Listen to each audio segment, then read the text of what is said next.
With us to talk about the impact of these new taxes is Don Luskin.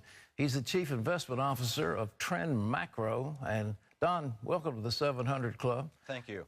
Thank you. Did anybody in the public realize what is hidden in this tax bill?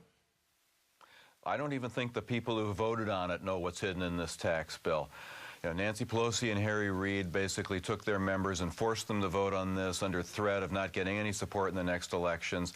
And what we have here is just a gigantic deficit-busting tax monster. And you know, a lot of people feel this isn't going to be a problem because the taxes are imposed on the rich. Let me tell you what rich means. Rich, according to this bill, just means an income of $200,000. Now, that's a lot more money than most Americans make, but it's not indexed for inflation. So you wait enough years, and every year, more and more people are going to fall into that bracket, and they're going to be paying taxes on every dollar of wage income, of dividend income, of interest income, of capital gains, and pretty soon you're going to find out how expensive free health care is. Well, what's this all going to do to the economy? We already have 9.5% unemployment or higher, and this is going to be a big hit to small businesses, isn't it? The reason why it's going to be such a big hit to small businesses is these people who make $200,000 and more per year are generally not Wall Street fat cats. These are proprietors of small businesses. These are people who report their business income through their personal income tax filings because they are small businesses. So this is directly a tax on small business. And throughout American history, it has been small business that has been responsible for all the job growth. To put this on the American economy when we have an unemployment rate that's flirting at 10% is the height of irresponsibility.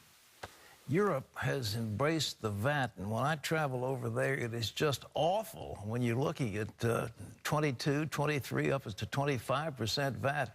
Are we going to ultimately come to a VAT here, value-added tax? It seems to be the goal of this administration to Europeanize America. Yes, Europe has embraced the VAT. We'll probably have to do that too. But remember, Europe has also embraced as the norm the level of unemployment we have today, which we consider unacceptable. And unemployment in Europe would be even higher if it weren't for all the bureaucrats required to enforce the VAT. So this is definitely something we don't want to do in this country, this horrible law that has to be repealed. Would you like to point some of the horror stories of things that are hidden in this bill that the American people are not even aware of? Well, there are going to be taxes on the very best, most high-tech medical innovations, on medical devices, on prescription drugs, the very things that you're relying on to save your life when that's what you need. There's an old saying that if you want more of something, you subsidize it. When you want less of something, you tax it. Well, don't we want more medical innovation? And yet that is what they are taxing.